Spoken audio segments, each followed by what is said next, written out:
Welcome back into another edition of Prom Sports World, coming to you on a Saturday. And today, we're bringing you the episode of the crossover as NBA trade season has arrived in the National Basketball Association. I'm, of course, your host, David On Point Huffman. Right there is the CEO, Israel Rivera, and our co-host, Mr. TJ Hopkins, should be jumping on the show here shortly as we're going to be starting to do some NBA trade conversation, talking about with the first trade that really kind of set up NBA trade season. We'll talk about that in a second. We're going to do a little crystal ball section, and we're going to predict if players are staying or if they're going. And then we're going to be doing GOAT Talk.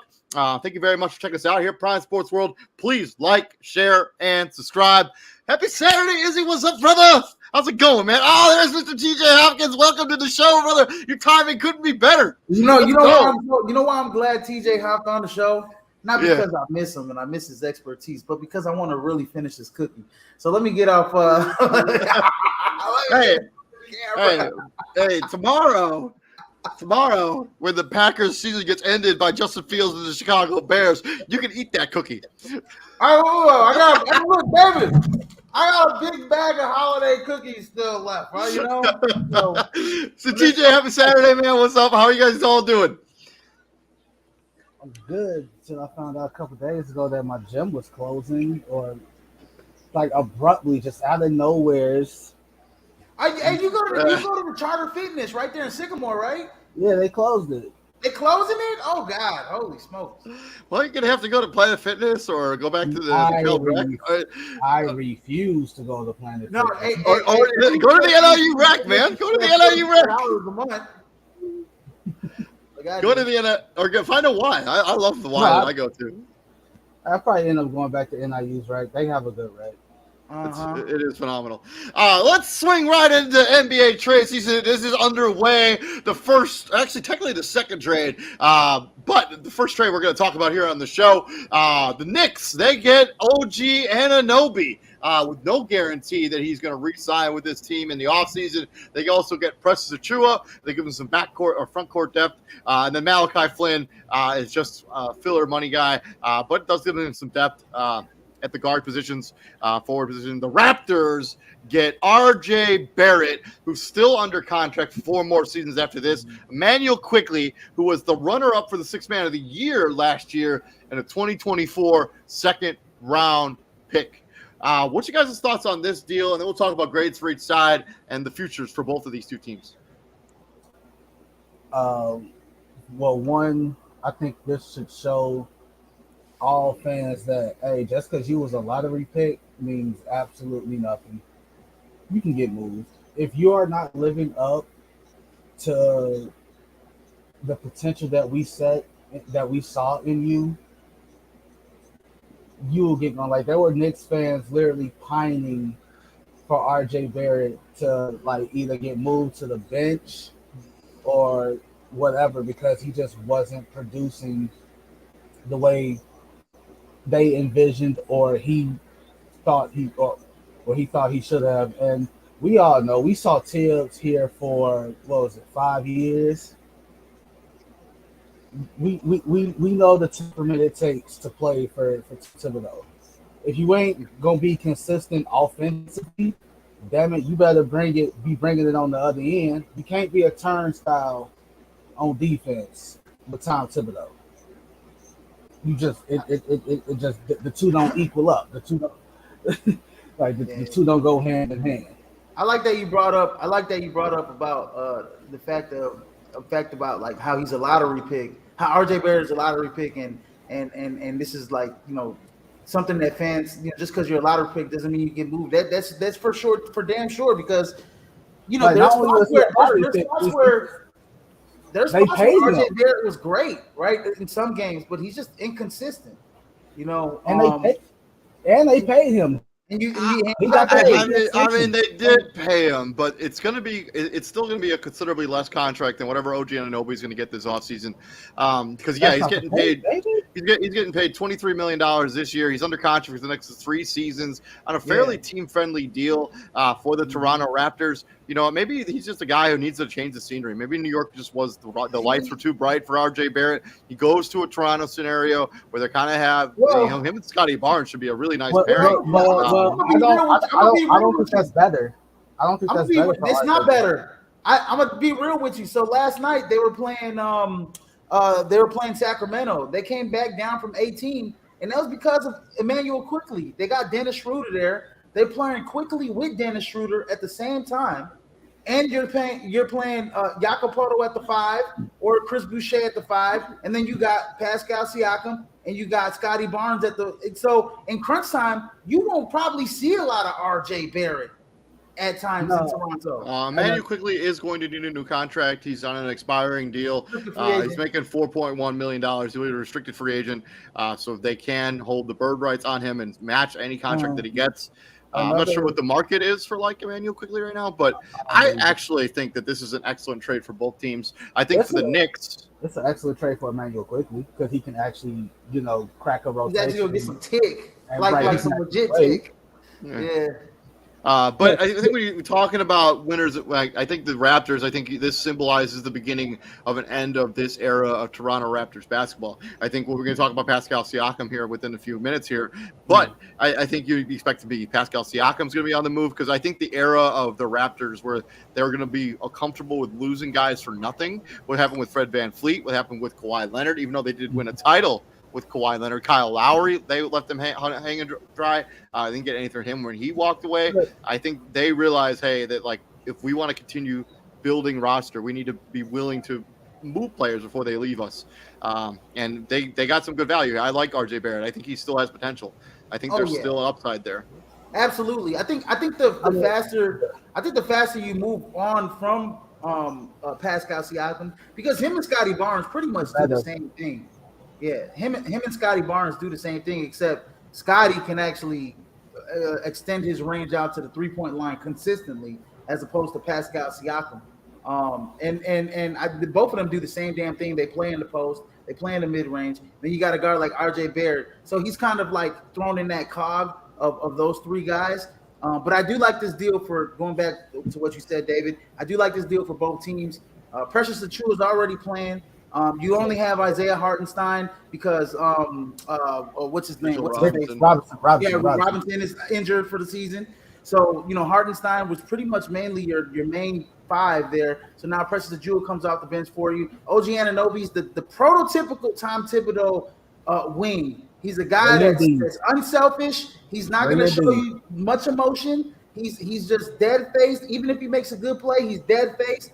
And so he's a 3-and-D type of guy. He's not going to demand the ball. You know who he is? He's Luol Deng. Right. He's Luol Deng. He's not going to demand the ball from RJ Barrett. He's not going to demand the ball from Brunson. He's not going to demand the ball from Julius Randle. Both of those guys can still do their own thing and create, and he'll be playing his part. I mean, he's one of those glue guys you need in every NBA team has to have. And he plays defense consistently. I mean, and he's a hell of a better defender than RJ Barrett is. And then on the other side, RJ Barrett and Emmanuel Quickly, like you said, like TJ said, Quickly, the trade is really good, I think, for Quickly, because Quickly is going to be playing like almost starter minutes. He's going to be playing probably 5 to 7 more minutes now. What does this do for Gary Trent? Well, Gary Trent isn't going to be playing as much as he was. Trent's probably gonna be a trade chip too. Now that right with Pascal Siakam. But with RJ Barrett, like maybe to David's point, maybe a change of scenery was needed for him. Maybe the lights were too bright for him in New York. But considering the fact that this was somebody who high school, I think he went to I forgot. Is he a Mount Verde kid? Was he? Is he who? RJ Barrett? Did he come out of Mount Verde out of high school? I don't know. Probably. He probably went to one of them prep schools. But either way, like you go from I'll find out. You go from that, you go from Duke. So like you're in some kind of spotlight at Duke. Like I don't think when it comes to college basketball, I don't think any program is in the lights more than Duke. And then you go from Duke. He went to St. Marcellinus. In high school. And TJ, not he did go to Montverde Academy in Florida after that. Okay. And not to cut you off, but even when he was at Duke, he had to share the spotlight with who? Zion Williams. With Zion. I think that's another thing. I mean, if the Knicks were so excited to get Zion, and then when they don't get him, and you get RJ Barrett as kind of like a consolation prize, I just think that fit has never been clean there for him in New York. I also think like the one thing that we fail to recognize, so like in the Derrick Rose documentary done by Spectrum, Michael Wilbon said the worst thing you can do, like the worst thing to happen for you as a hometown kid, is to play for the hometown team. RJ Barrett's back at home. Yeah, he's from Toronto. He's like this is home. Like, can you imagine going to your hometown team and not being successful and not being the player that you envisioned yourself to be? We all had childhood dreams, playing in the league or playing in whatever league for our favorite team, ball, like being on the court, ball in our hands, 5, 4, 3, 2, 1, and you throw that shot up and they go in and your favorite team wins because of you. Bruh, like ask Derrick Rose the pressures of playing for the hometown team. Ask Russell Westbrook the pressures of playing for the hometown team and not being successful. They'll turn on you quick. But yeah, RJ Barrett under contract for 3 more years. I think the other thing that I like about this trade, especially on the Knicks side of this, like they didn't have to give up a first-round pick in order to make this trade happen. So they still have 4 first-round picks that they're tradable in this upcoming draft. So they also have Evan Fournier's massive contract, the 2-year contract. So if they still wanted to try to get somebody else before the trade deadline, they still have the ammunition to make that possible. They lose a little bit with the RJ Barrett chip no longer being on the table, because a lot of teams that they're going to have to trade with, they're going to want somebody with some upside. No offense to Evan Fournier, that upside is just not there. I look at the rest of the roster. I mean, outside of Quentin Grimes, Miles McBride, I'm not sure there are a lot of guys on their current roster that have quote-unquote upside. I think a sneaky guy that could be moved for them for the Knicks is Jericho Sims. For whatever reason, he just doesn't crack the rotation consistently. What is he, about 6'9", 6'10"? He's 6'10", 245 pounds. He's athletic as all hell. Yeah, he always shows out in the summer league. He's got 1 more year left on his contract at about $2 million a year. Athletic is pretty all movable hell. Piece. Yeah, Quentin Grimes has 1 more year on his current contract as well. He's a 6'5" shooting guard at 205 pounds. That prototypical mold that teams usually kind of fall in love with. Most of those guys on that New York Knicks roster are like Tom Thibodeau type of guys that play defense. Josh Hart. They also fit that culture, that blue collar part of New York. Yeah, they're like hard hat lunch pail kind of guys. I mean, that's why. I mean, they have Dante DiVincenzo, Josh Hart. Mm-hmm. I mean, those are all those type of players. Isaiah Hartenstein. Let's talk about grades. When you talk about, so if you had to give a letter grade to this trade for both sides, what is your grade for Toronto and for New York? B's all around. Yeah, I'd give it. I'd give it a B plus. Because I mean, you're not really getting, and you for the Knicks, you're getting getting OG Anunoby is one of the best 3-and-D kind of players in the league. I mean, that's great and all. Getting Precious Achiuwa, young big. And for the Raptors, I mean, it's you're banking on RJ Barrett's potential and banking on obviously Emmanuel Quickly's potential. So I like it, man. B for both sides, probably even a B plus for both sides.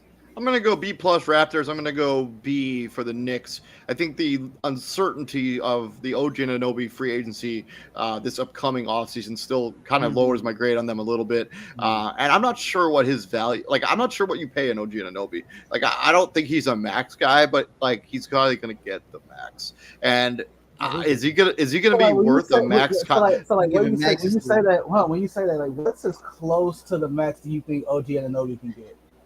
I mean, I don't know. I don't think there's any. He's going to get a max contract. I don't think there's. I don't think because players either get the max or they get nothing really. There's no way in between anymore. Look at. I mean, you're getting giving out big deals to Devin Vassell. That's a rookie scale contract. Yeah, or you're giving big. You're giving big. OG Anunoby, especially if he makes some sort of All NBA team this year. Getting over $100 million in his next deal. OG Anunoby is going to be pushing $240 million in his next contract. At least, he's going to be making $40 million a year for every year after this one. Like he's on a pretty good discount right now at $18.6 million. He's going to opt out of that money. He's probably looking at making $40 million a year for the next 5 seasons. Is he going to be worth? They're giving big deals to guys that aren't as a special. You have to be a specialist in the Go on league. and say it. Go on and say it. They giving big money to guys that ain't did shit they don't deserve it. They don't deserve it. That's true. That's true. That's what I'm saying. Real quick, what do you think is next for these two teams? Do you think another trade is on the horizon for either team? I think the Raptors. That is interesting that you brought up Pascal Siakam, just because he is, he has a lot of value. There are a lot of teams that would love to have a Pascal Siakam, 6'10" guy that can play the 4, can play the 3, can really guard 4 or 5 positions effectively when needed. And he's a guy that you could throw that ball in the post and he'll get you a bucket. So I think he'll be on the move for the Raptors. I think they're not done yet because you got a Scotty Barnes that does the same thing. You want to see what his potential is, if he's going to take it to the next level or not, for the Raptors. So once you get rid of Pascal, now here's the keys to the car, Scotty. Now you take over. And then for the Knicks, I think the Knicks are done. I don't think the Knicks are making another trade here. I don't think the Knicks are doing anything else. There's no other value. Well, you know what? The Knicks aren't done. Whoever the hell is going to take Evan Fournier's contract and we don't even know if Evan Fournier can really still play because we haven't seen him play in 2 years. I think the Knicks. If I had to pick one of these two teams, I think is more likely to make a move. I think it's the Knicks. They got 4 first-round picks that they can shell off to other teams, and they have Evan Fournier's contract. They're going to make some. They're going to do something before the deadline. I still think the Knicks were quietly as quiet can be. I think they were still trying to swing somehow, some way to get Donovan Mitchell, and it just didn't work. I don't think that's out of the cards. I mean, it might be now, but I still think that's potentially something that could happen. Moving on from there, let's talk about crystal ball time, and we're gonna look into our crystal ball, and we're gonna decide if a player is staying or if they're gonna be going. And we're gonna start with Izzy, and you get Pascal Siakam. Look into your crystal ball. Is Pascal Siakam going to be going, or is he going to be staying in Toronto? I already answered that question already. I think he's going. I think he'll be another trade chip for the Toronto Raptors. If he does stay, then so be it. I think Toronto can make a push to make the playoffs. They're a very talented team, but I think right now at this moment of juncture, I think, look, you got a guy like Scotty Barnes and Pascal Siakam. They both play the same position. You just traded for RJ Barrett. That's going to cut into what you're expecting from RJ Barrett. He's not going to get a lot of playing time when it's in crunch time with those two guys, especially when you got a guy like Jakob Poeltl. If you got a other team that has formidable bigs, let's say they're in the playoff series against the Cleveland Cavaliers. You're not going to go down crunch time with Pascal Siakam, Scotty Barnes, and RJ Barrett, right? Are you? Or would you do that? You're starting. Yeah. You're putting Jakob Poeltl out there. You're putting Pascal Siakam out there. I think that's a pretty solid 5. I mean, say it again. Schroeder, Barrett, Scotty Barnes, Pascal Siakam, and Jakob Poeltl. Yeah, I think that's a pretty solid 5. Schrader, quickly. I could also see a scenario. You're going to get out rebounded, David. I think that's actually. I don't think that's a terrible 5. Well, I'm just saying, having RJ Barrett. I mean, still having Pascal Siakam is limiting Scotty Barnes' potential. No, it's not. In a way, yes, it is. It's not. In my opinion, it is. And the only one's opinion that matters in this particular segment is he's decided that Pascal Siakam will be going. TJ, you're on the clock. The next player on the crystal ball is Jonathan Kuminga. Okay, well, I was scared. I thought you were gonna give me Zach LaVine for a minute. I was gonna be like, "Oh, you petty." No, David's gonna get Zach LaVine. He'll figure out. He's going. He's going. You can't express your frustrations. I mean, like you can express your frustrations and not expect some kind of moving and shaking to go along with it. And we brought it up we was in the group chat the other night when Denver just stormed back on him. Like, bro, you was down 18 Thanks to with Aaron Gordon.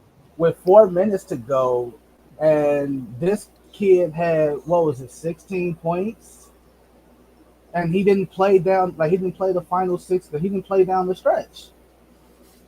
And as a young player who was having a good game, you're thinking, I'm finally, instilling some confidence in the coach to have confidence in me that I can play this game down the stretch, and you don't play me down the stretch. And I'm on the bench just watching this 18-point lead with 4 minutes to go. Like, bro, if you down double digits to the Warriors with 4 minutes, like with 4 or less to go, hey, that's all she wrote.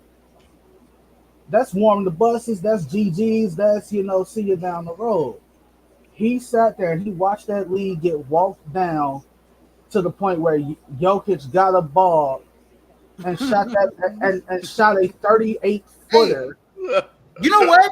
He shot a 38-footer. He shot a 38-footer on a guy that Steve Kerr still heavily relies on in clutch situations, and that's what, Kevon Looney? That's the problem with Steve Kerr, is that he still relies on those guys that won him championships. Kevon Looney, Klay Thompson. Klay had it going too. Klay Thompson, Steph Curry, obviously, and then Andrew Wiggins. But I mean, yeah, Kuminga needs to get more minutes down the stretch in clutch. For whatever reason it is, that he doesn't want to play some of those young guys unless it's Brandon Podziemski for some reason. When Brandon Podziemski gets it going, he wants to keep him going because he values those three-point shooters. So here's the thing. Here's the thing is, like, we see it with young players on championship rosters, right? The older you are in terms of like age, you're gonna play more because you're more mature. Like, we see it in Miami.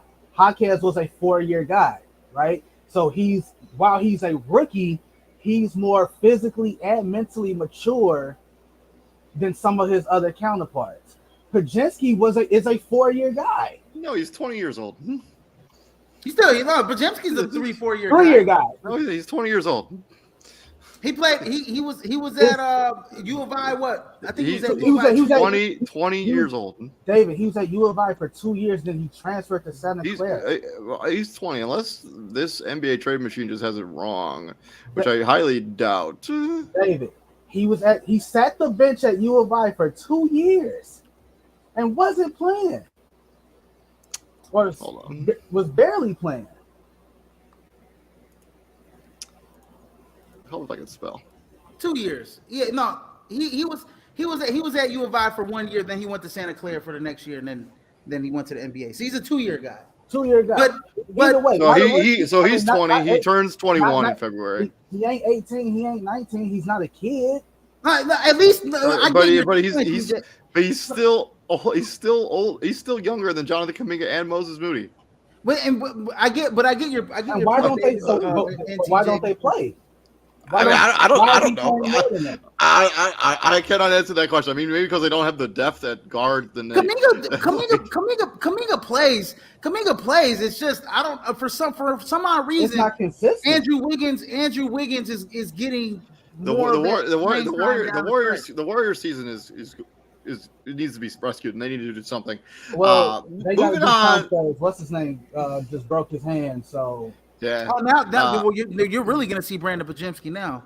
Moving on to me and my crystal ball, and I got DeMar DeRozan, and yeah, he's gonna go. He's too valuable around the league to keep him on the team on the expiring deal. I think that the Bulls will look to trade him. I think his value is probably higher than anybody else on the team outside of maybe Alex Caruso. I think they can get a really nice trade package for him. I think it would be irresponsible not to at least try to trade him away, especially because I don't think he's going to return in free agency. So he expressed that he wanted to finish his career in Chicago. Well, you can say a lot of things, but understandable. But the only part of that statement I agree with was like it would be criminal to not try to get something for him.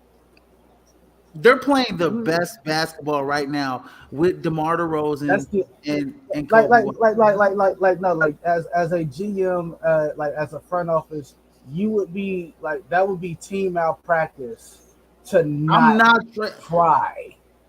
Like you I just like think I think if you can get some legitimate value for that's DeMar what I'm DeRozan, saying. you have to So try. it's like it also depends on who's making that call. Like obviously like if you're like if you that playoff team that needs that closer down the stretch, like yeah, like you make that call is, but I mean, The if we Lakers. can get, I I mean, think if the we can Lakers get, need. I think the Lakers need to go ahead and make that call right now. no, yeah. that's a horrible trade. That is I a mean, horrible. if we can get 2029 first round pick, could be one of the most No, valuable That's trade a pieces horrible. on the they need table. no. The Lakers literally need. They need I mean, somebody like DeMar if we can get DeRozan, bro. D'Angelo Russell too, I still think he has some upside, Still even a though he got a horrible. little.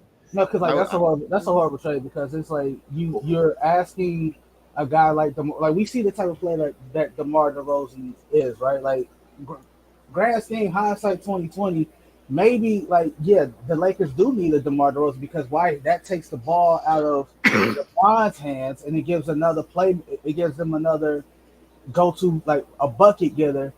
That way, it's pressure off LeBron. It's pressure off of AD. But as we see too far too often, if push comes to shove, who gonna have the ball in their hands? LeBron. Well. I'll say this though, LeBron. Now that later in his career, he has become a much better player off the ball and has been much more. He's been much more. Keen to let a guy like Austin Reeves create or somebody else create for him as he's gotten that 3-point shot down a little Like bit better in his career. Zach So LaVine, and his cutting ability is the Zach LaVine trade in this situation would make more sense than DeMar DeRozan because Zach LaVine has the ability to stretch the floor. Like Zach LaVine can be that late high 30, low 40% 3-point shooter that you need. Like you can't leave Zach LaVine open from the 3-point line if for the driving kick. So that brings us conveniently right to the next guy, and we're gonna look into our crystal ball. And Izzy, Zach LaVine. come on, man. You gonna do this to me? You Just gonna say do you this said. to me? Just say you said. I think. Look, yeah, DeMar does have an expiring contract. I mean, I want to say he's staying. I want to say he's staying, brother. I want to say him and DeMar. I want to say they both staying. But David does make a good point about DeMar DeRozan. But if Zach LaVine goes and they get a great trade package, they get a great package in return for him, and somehow get some type of verbal, from DeMar, like, hey, I'll re-sign a team-friendly contract next season or whatever the case is, then yeah, I think Zach's going. If you had to predict, you're looking into the crystal ball. I'm hard. It's hard, man. This is hard, bro. Why would you do this to me? Okay. I'm telling you what's like. Hey, like whatever the record is, he's gone. Oh, he's going. Trade away. Get him out of here. You both putting my guy DeMar DeRozan in the going side. Okay. Whatever the record is, Bob. Teams that could use Zach LaVine, but I think we always end up in LA. For a team that really needs him.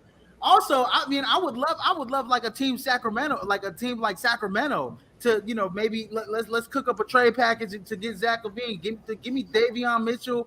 Give me whoever the hell's can match up. And they just announced that I think it's Harrison Barnes, I think it's Kevin Huerter, and Davion Mitchell are all available. I'll take all of them for Zach LaVine. Every single last one of them for Zach LaVine. Wouldn't you, David? Wouldn't you take HB? You'll take Kevin Huerter who can shoot the three. I don't want Kevin Huerter. But you don't like Kevin Huerter? You crazy as hell. You crazy as hell. Moving on to TJ, you're on the clock and looking into the crystal ball. A third bull, bam. Alex Caruso, staying or going. He's on a very team-friendly contract, but it is an expiring deal at the time of this recording. he has a player opt out, or it might even be a team option for next year. He's making about $10 million a year. What do you think about Alex Caruso? He's staying. Staying? He's staying. You know what? This would probably be like out of anybody that LeBron James wants back. It's this guy. Hey, oh like, my he God! wants him back really bad. Well, because like here's the thing, I really don't think Alex Caruso ever wanted to leave. No, he didn't. He didn't. But at the same time, like on the business side, while players understand it is a business, you still feel some type of way that, hey, I helped you win this championship. I proved my value to you, yet you didn't see the same price that I saw, but this other team did. On the flip side, I'm trying to think of all the contenders that could make a move come deadline, and they all have their kind of version of Alex Caruso there, like an OKC. They have their Alex Caruso. His name's Lou Dort. Right?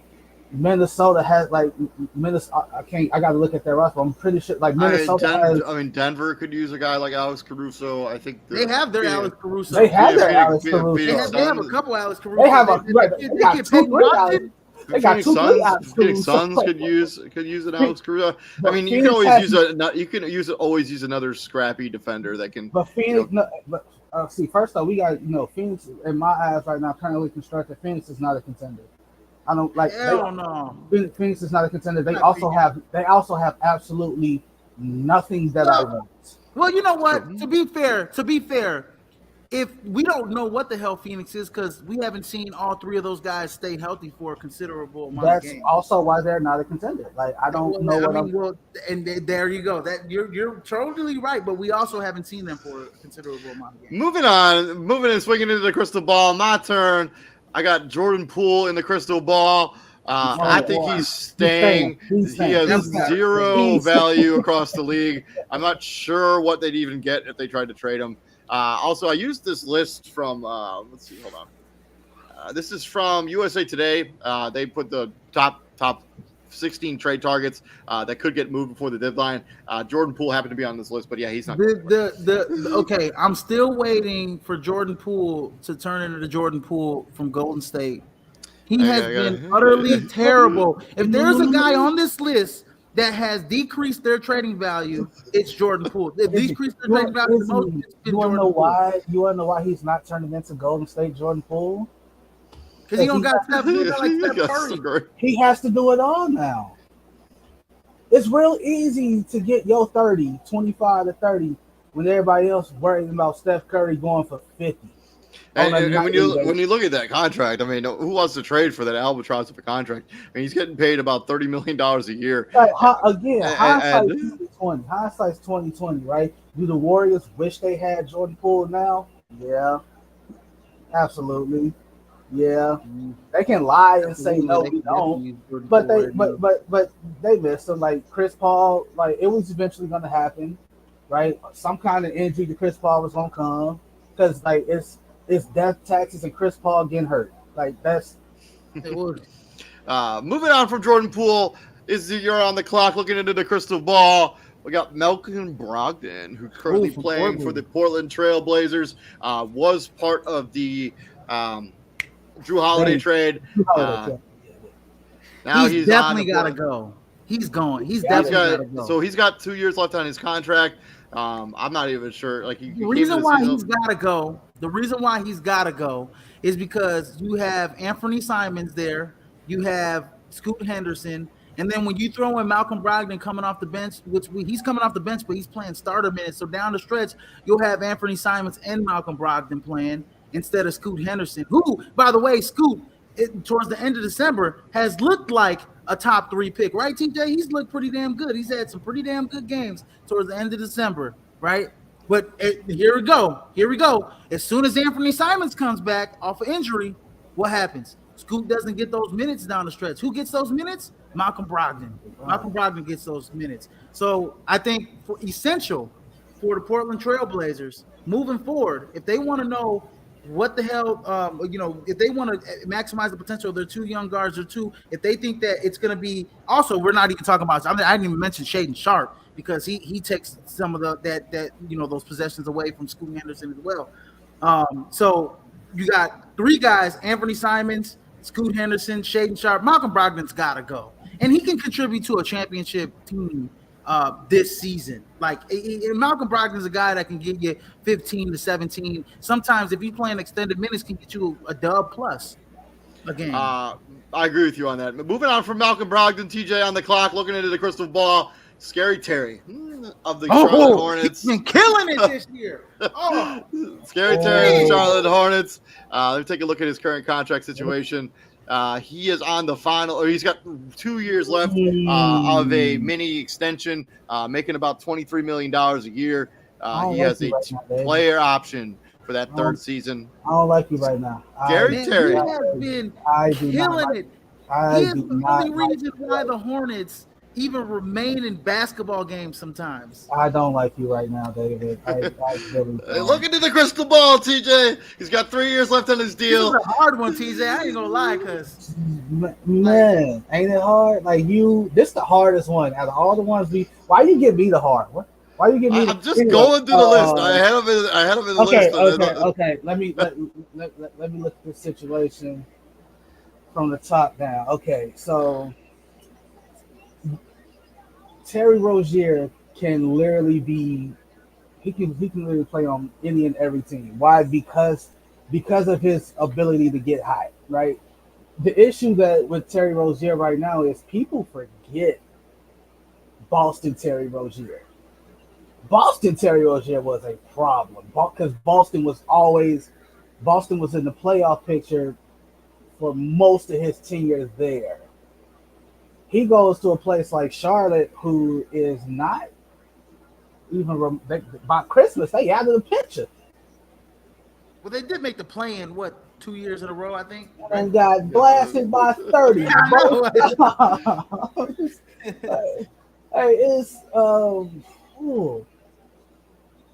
I think people tend to look at him the same way they kind of look at like Devin Booker early in his career. The same way they kind of look at Zach LaVine right now is, yeah, you get buckets, but they empty buckets. They don't equal you winning a whole lot. Oh man. What's his contract look like, David? He said he got 3 years left. Yeah, 3 years left at $23 million. So it's a real team-friendly deal.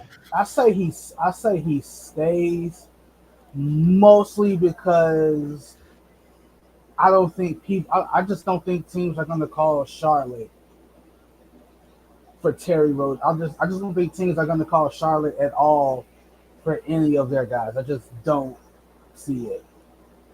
Now I'm remiss to say I'm welcome to be 100% wrong on like do I think a team like a Sacramento could sneak in and add Terry Rozier, who's another 15 to 20 point guy?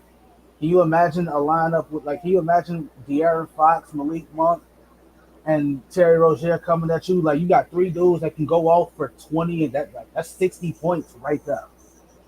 I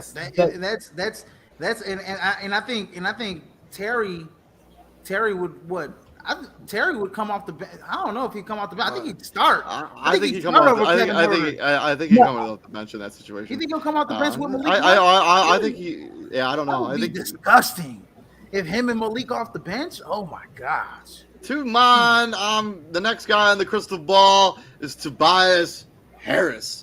Of the Philadelphia 76ers. He is finally coming into the final year of that contract that has been not great, terrible, basically terrible since he signed it. This is now the final year of it. He's going to be making $40 million a year. But I do not know if you will be able to get the value of Tobias Harris in a trade that he gives to the Philadelphia 76ers, even on a bad deal. I think he stays.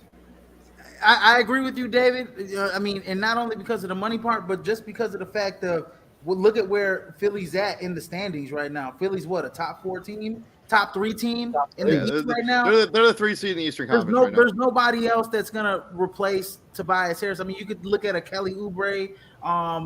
You have Shake Milton. You have who else? You have Paul. Who's the Paul other dude? Reed. Paul Reed. But none of those guys can really score outside of like Kelly Oubre. Like Tobias Harris can probably score and also guard a 3 or stretch 4 Well, like what- Tobias what- Harris. what- I don't think what- you mess with that line. I agree with you on that. What also doesn't help Tobias is, I think this is probably his best year since he got that contract. Like it's like that. Like that kind of hurts you, because if you're Philly, it's like finally that return on investment is happening. Too bad it's probably being too little too late, because I think what happens with Philly and Tobias Harris is this pairing is going to like use this season as a final, like as a final quote unquote countdown. Like I think at the end of this season, whatever happens to Philly, like let's just say if they come up short again, we know for a fact they got 2 building blocks. They got Joel Embiid, and they got Tyrese Maxey. I think everybody else not named Tyrese Maxey and Joel Embiid, you're expendable. Can get the axe. I Hey, agree but with you I on will that. say this, And I also think the thing with Tobias Harris is that the benefits the Sixers. There's going to be not a lot of teams with salary cap space this upcoming season. So if Tobias Harris wants to walk and leave the Sixers high and dry, which I think they'd be okay with, like I think they'd open up $40 million of the cap room, they'd be good to go. But I think if Tobias Harris wants to stay on a competitive roster, they're going to have to do some sort of sign and trade. They're going to get something for him regardless. I think Tobias Harris stays. I think they've been too good this season to try to mess with what they have right now. Swinging into the next guy, into the crystal ball, Izzy, you got Jeremy Grant of the Portland Trailblazers. He's fresh off signing that 5-year contract worth about $27.5 million per year, and it does get more expensive every year of the deal. This seemed like a reaction by Portland to pay Jeremy Grant, thinking they were going to have Damian Lillard, only for him to basically want out immediately, and then they were basically stuck re-signing him at that cap number. Now, I mean, he's been okay for them in 21.7 points per game, 3.8 rebounds, 2.6 assists, but he doesn't really fit the timeline of the rest of this roster, being that he's nearly 30 years old. I think he stays. I think he's staying. I think Brogdon's out of there, but he's staying. I mean, there's nobody else. I mean, you need a legit wing that's going to be able to score outside of Anthony Simons, and he gives you that. He gives you a guy that can drop 20 to 25 points on any given night against your team's best defender, against your team's best player. Now, not having him, I mean, now you're asking a rookie and Tamani Kamara to step up. You're asking Jabari Walker to step up. You're asking guys that aren't even on the level of Jeremy Grant to score for them. Now, I think Portland cares about that. No, I think they're obviously in rebuild mode, right. So they don't care. They rather just lose games. But I think right now, who's going to want that contract, David? For Jeremy Grant? I think that's the big debate, right? I think he's a good basketball player, but at the contract number, I mean, he's going to be 34 years old, making basically $45 million a year. I think that's a tough sell for another team because he eventually becomes a burden. TJ, swinging into the crystal ball, the next guy we got on the clock, Gordon Hayward of the Charlotte Hornets. Finally in the last year of his deal after he signed with the Portland Trailblazers. The Charlotte Hornets. Gordon Hayward, final year of his deal, making $31.5 million on the Charlotte Hornets. He's been okay for them this season. 14.5 points, 4.7 assists, 4.6 rebounds. TJ, crystal ball, what are you thinking? Who cares? I mean, Gordon Hayward can still give you something coming off your bench. No, it's who cares? It's with Gordon You know what? Hayward. I will take Gordon Hayward. I'll give you the next guy. All right, if you don't care, Okay. I'll take Gordon Hayward. I think No, he's no, no. going. I Okay, think like you he's can say, going. I think I he's think. going in free agency. I think No, teams right now. I think somebody. I think he's going to get traded. TJ, Who? you're back on the clock. TJ, you ready? Go ahead. Donovan Mitchell of the Cleveland Cavaliers. You Uh, ignorant mother. Donovan Mitchell, the Cleveland Um, Cavaliers. He's on. He's got 2 years left on his current contract, worth $33.1 million. He's averaging damn near 30 points a game. But the Cavs, as a team, are the 7th seed in the Eastern Conference, and a lot of their key players are injured right now, including Darius Garland, who's probably going to miss another month of the season or so. Donovan Mitchell, TJ, you wanna not care about Gordon Hayward? Now you're on the clock. so this is what, year 2 for him in Cleveland, because he Correct. wasn't. Yeah. Okay, so I was very, because I was thinking about the year they had Mark, and then when they was trying out the 3 7-footers, like I know he won there that year. Okay, I think this was kind of like the big fear with Cleveland and adding Donovan Mitchell and pairing him with Darius Garland. Firepower, amazing, right? This is a duo that can, on any potential night, can get you a combined 80. They can get you a combined 80. Like everything going right, cylinders all clicking. Him and Garland can go out and get you 80 points. The other problem is they probably gonna give up 80 points. They now don't get me wrong, they got 2 erasers in that backcourt, right? Jared Allen, Evan Mobley.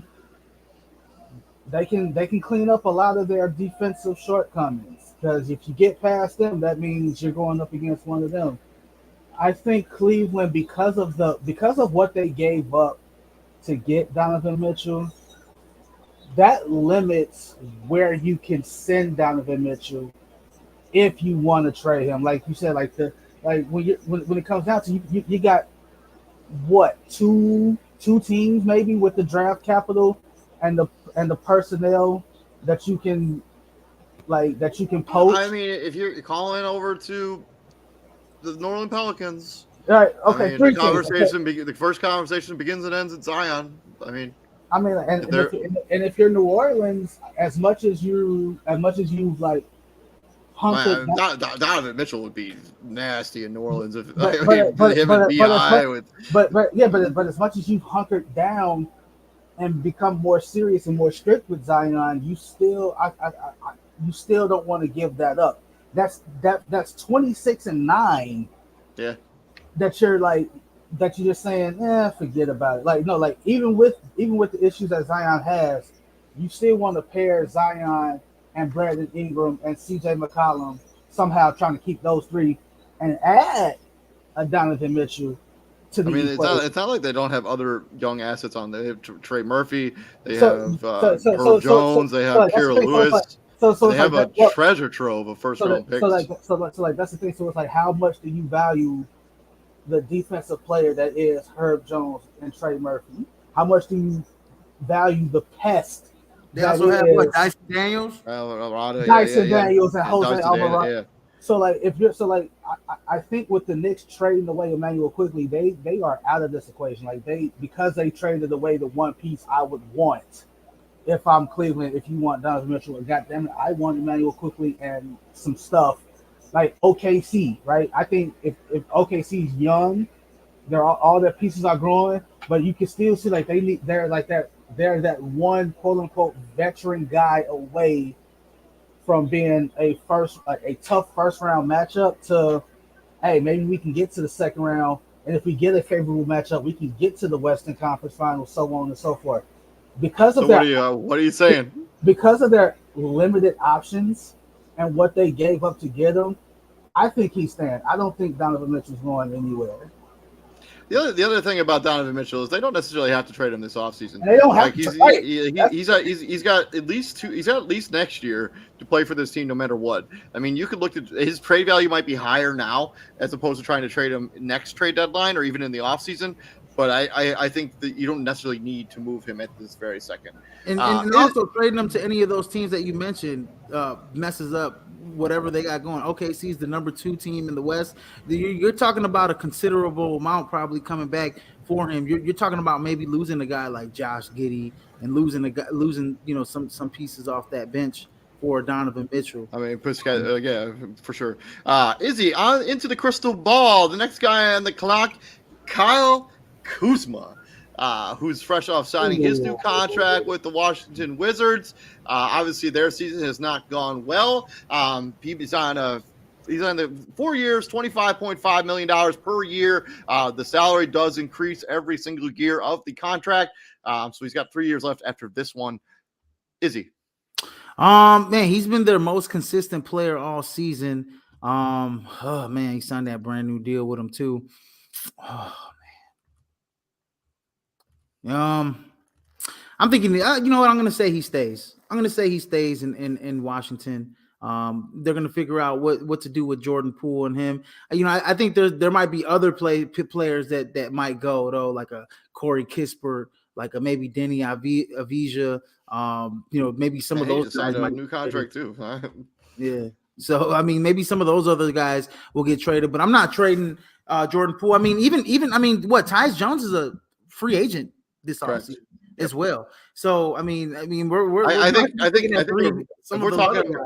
if we're talking about the Wizards, more than likely the guy to be traded, I think Tyus Jones is the number one. He's getting probably the Wizards are getting more calls about Tyus Jones than anybody else on the roster. Absolutely. From there, we're gonna swing into Detroit and give you Bogdan Bogdanovic, the sharpshooting 3-point shooter of the Detroit Pistons. Let me take a look. Is this me or is this you? This is me. Okay, real quick. I'm sorry, I had to obtain to some maintenance. Izzy, you said Kyle Kuzma's staying. Why? You don't think he has any trade value?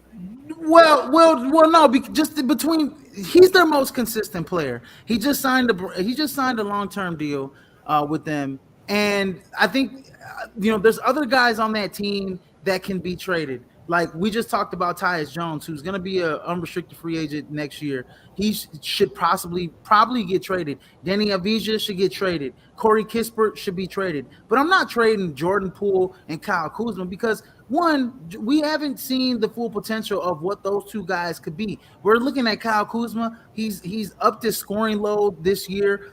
So he's looking like a budding star in the East. And then we don't know, if Jordan Poole, he might be in a funk right now, but once he comes into the full swing of things, the potential of Jordan Poole, you have a potential of two guys that can get you buckets and that can score 20 plus points a game on a Wizards team. Another guy that probably has some value is Daniel Gafford, who's a guy that can block shots, that can defend, that can rebound for the Washington Wizards. So the Bulls should have never traded. You are absolutely right. Go ahead. Yeah, Bogdan Bogdanovic, 3-point shooting rifleman from the Detroit Pistons, currently averaging 20.3 points per game, as he might have the greenest light in the NBA right now, but he is for sure on his way out of there. They never should have given him that extension in the first place, but he's been good for them. Wait. To be fair. We didn't see this big. We didn't see them being this bad. We did not see them being this bad. Yeah. No, for sure, we didn't. I nobody could have seen the Detroit Pistons being historically bad this season. That's for damn sure. Hey, this year, I've never seen Bogdan Bogdanovic be so frustrated on the court. Like there are times when he's just looking at these guys like, why the hell am I here? He's got that Eric Gordon face. Eric Gordon had last year. From there, and actually, TJ, that was supposed to be your guy. I actually skipped you because of the Donovan Mitchell thing. I forgot. So you're going to go next. All right, ready? As a member of the Utah Jazz, Lauri Markkanen.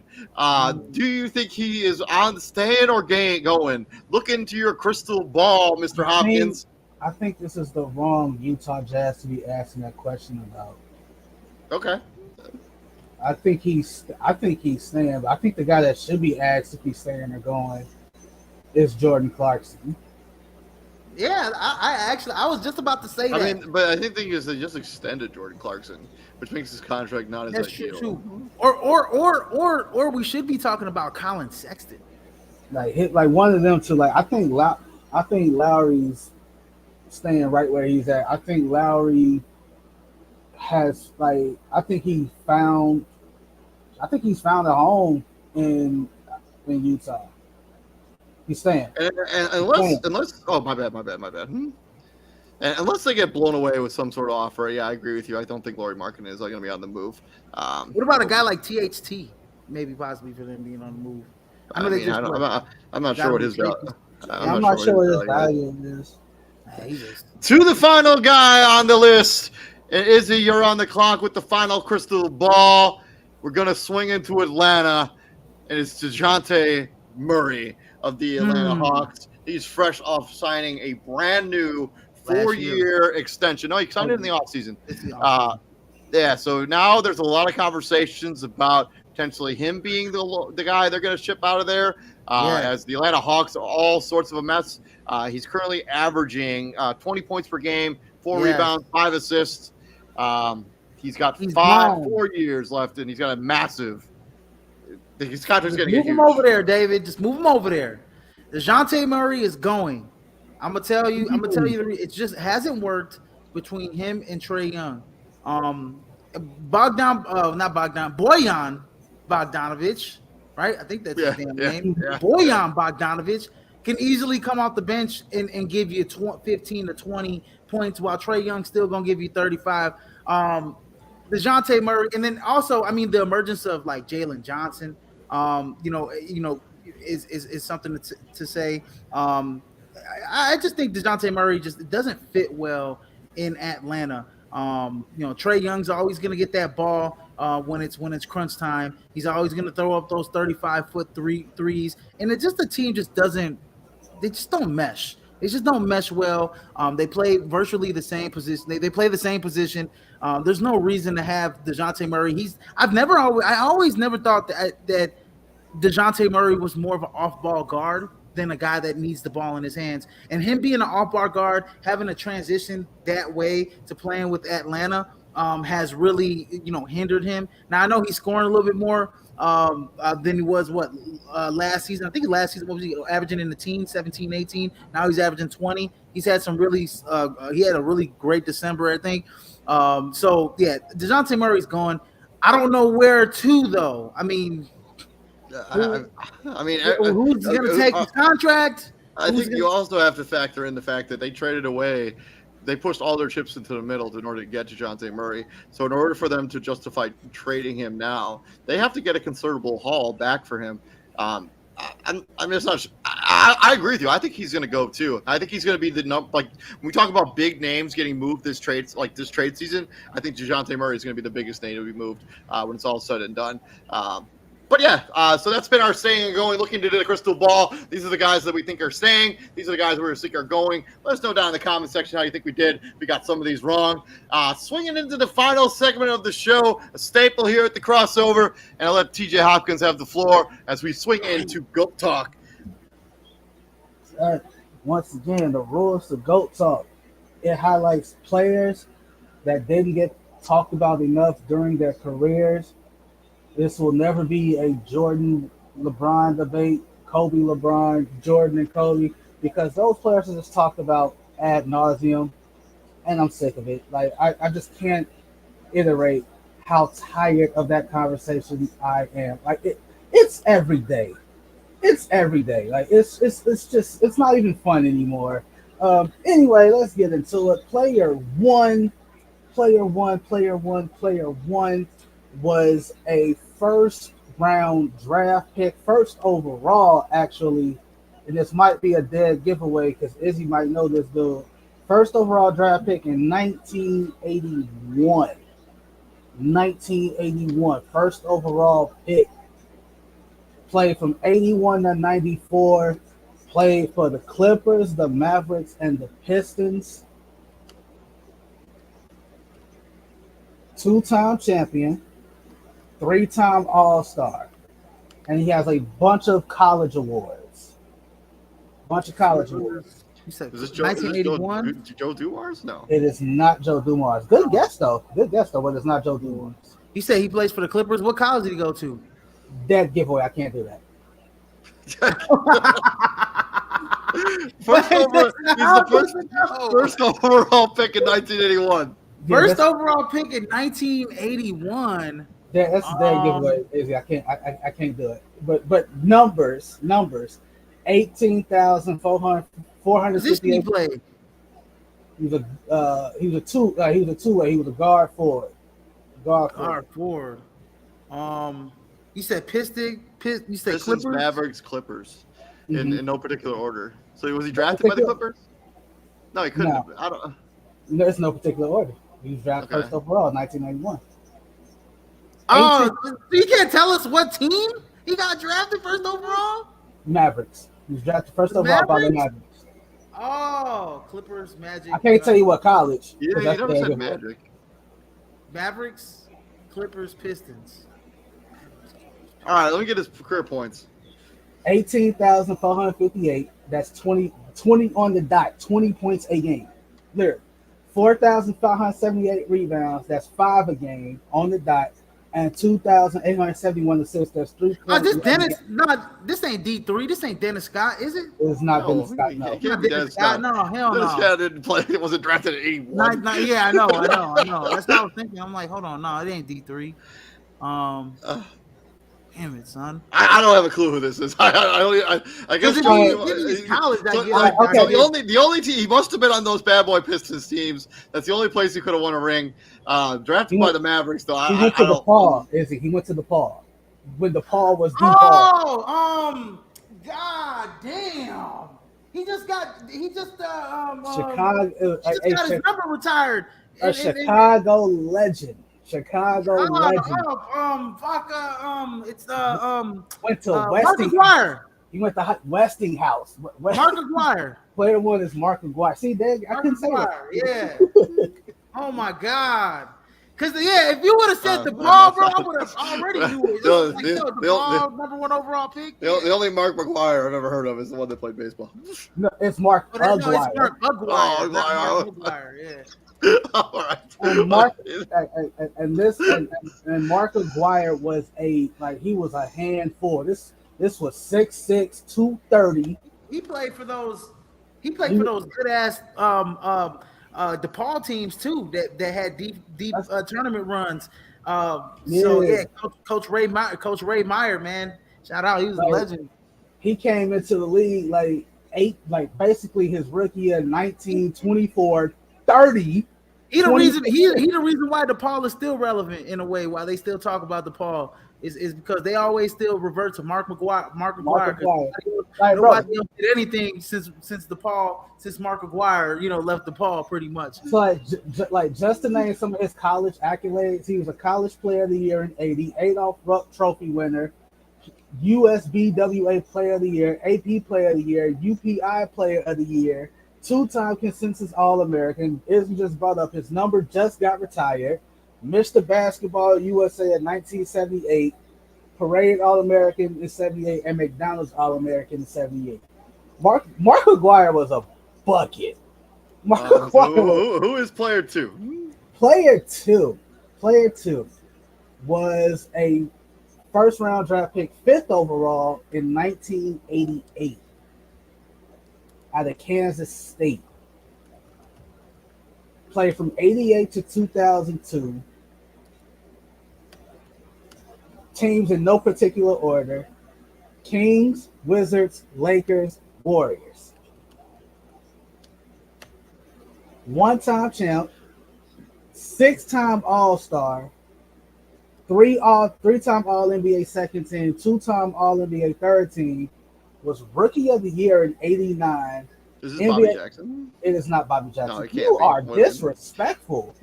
I don't think Bobby Jackson. Hey, don't get me wrong. In 2K, I love Bobby Jackson, but Bobby Jackson was never that. Come on now. The 6-time All-Star. What I'm talking about. You said 5th overall pick, 1988. Who did he get picked by? He got picked by the Warriors. By the Warriors. And he won 1-time champ, so he won. And you said it was the what again? How many teams? What was the team's names again? He's a 1-time champion. He played for the Wizards, Lakers, Warriors, and Kings. So he only won the champion with the Lakers. So he's part of that early one of those Shaq Laker teams. Oh, Nick Van Exel. It is not Nick Van Exel. It's not Nick Van Exel. Definitely not Eddie Jones. It's not Eddie Jones. He wasn't even on that team. No, oh yeah, I don't think Van Exel or Eddie Jones was on those teams. Yeah, no, it's not neither one of those guys. 20,497. That's 21 points a game, 21 on the dot. 3,801 rebounds. That's 4 rebounds a game. Let's say 3.9. That's 4. We gonna round up. That's 4. And 3,398 assists. That's 3.5. 4 assists a game. A 0.5 and up, we round up, just like elementary school. So I also don't have a clue who this is. What college you went to? I know he went to Kansas State. Kansas State, K-State. My bad. So he was on those Lakers team. He was a 6-time All-Star. He was also a part of Dream Team 2, the '96 team in Atlanta. That also won gold. That's great. Dream Team 2 don't get talked about enough. Dream Team 2 was loaded. Man, I ain't gonna lie, you got me beat. You got me beat. I throw in the towel. You don't know? You throwing the towel? I don't have a clue who this is. Is you gonna hate yourself and not get this is Mitch Richmond. Oh my God! I was thinking Mitch Richmond. But you know what? I was thinking Mitch Richmond, but I didn't think he made that many All-Star teams. It was a 6-time All-Star. I didn't think Mitch Richmond made all those All-Star teams, but I was thinking Mitch Richmond. Oh my God! So I was just gonna say Mitch Richmond. being super biased here, I've never seen Mark Aguirre play, so I got to go Mitch Richmond. Mitch Richmond don't get talked about enough because of Michael Jordan. That's why. Mitch Richmond was a damn bucket. Run TMC itself don't get talked about enough, bro. Man, I can't. I'm taking Richmond. Taking Richmond. I can't believe I didn't get that one right. I was thinking Mitch Richmond in my head. I'm like, man, is this Mitch Richmond? But then when you said 6-time All-Star, I was like, I don't think Mitch Richmond made that many All-Star teams, but he did. What's crazy is he was only a part of Golden State for 3 years. Like Run TMC was only 3 years. Yeah, man. Oh my gosh, dude. You know what? David. To a sense, I want to agree. I want to side with David because I never really seen Mark Aguirre play like with my own eyes, and I only got to really see Mitch Richmond play as like a young kid, and then like towards the end of his career.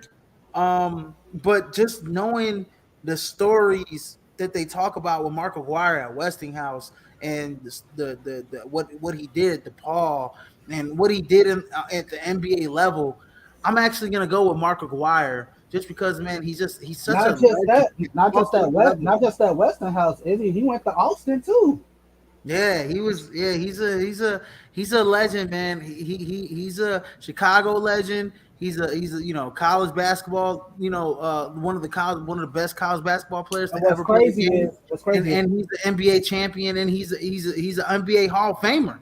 He's not an NBA Hall of Famer. Huh? College basketball Hall of Fame. Mark Aguirre is not in the NBA Hall of Fame. He should fucking be in the NBA Hall of Fame. Well, what is nice doing? He should definitely be in the NBA. What's crazy is Mitch Richmond is.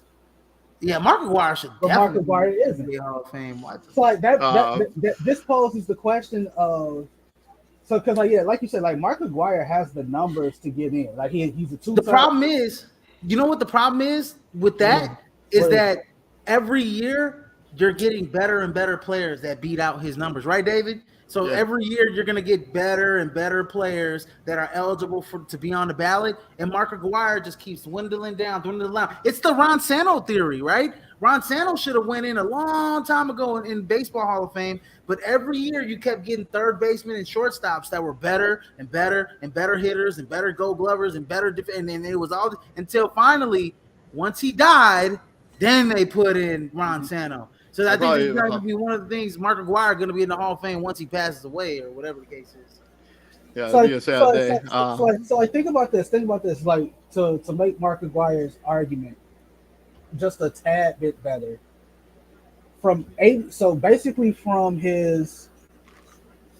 third year in the league with Dallas. So 84, 85, 86, 87, 88, 89, 90, 91, 92. Mark Aguirre was in the playoffs. 84-92. Won 2 championships while doing it. Won 2 championships. But yeah, thank you very much for joining us here at the crossover. That's been our trade season has arrived. He averaged 17-5-2 for the playoffs. But like, come on, man. I mean, he's got a season where he has a season where he averaged 30 points a game. Yeah, his like his third season in the league. He averaged 30 points per game. Like, hey, have you while playing 37 minutes a night. Oh, okay. So Mitch Richmond's career high for a season is 26. 26 is and that was with Sacramento. But thank you very much for joining us. The crossover. I didn't get my answer. While I didn't watch neither one of these two dudes play, I can go up and like it's nothing for us to go on YouTube and pull up clips. I gotta go with Mark Aguirre, and there's not no hometown bias. I just think that when you look at the championship and the championships, obviously it's 2-1, but you can make the argument that like those bad boy teams was better than the teams Mitch Richmond played on earlier. Mitch Richmond barely even played on that damn Lakers team that won a championship. Yeah, he played. Exactly. He started 2 games. He played 11 minutes a game. He played in 2 of those. Hey, you ever did one with Hershey Hawkins? I think you did. I feel like you did. No, we've done Hershey. We've done Hershey Hawkins. Oh my God, man!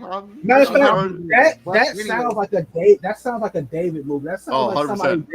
100%. But anyways, yeah, this has been our Sage Season Has Arrived episode of the crossover. Thank you very much for joining us. Please like, share, and subscribe to the podcast. David Huffman, Israel Rivera, TJ Hopkins, gentlemen. What we do here at the Prime, my friends. Bring the heat, baby. We do. We got a lot of snow. We drink iced coffee even though it's cold outside. We got a lot of snow. We got some snow this weekend, man. We'll be back here on Monday after the Bears are done ending the Packers season. Yeah. We are. Hey, Izzy. That's not happening. And we're out. We are not.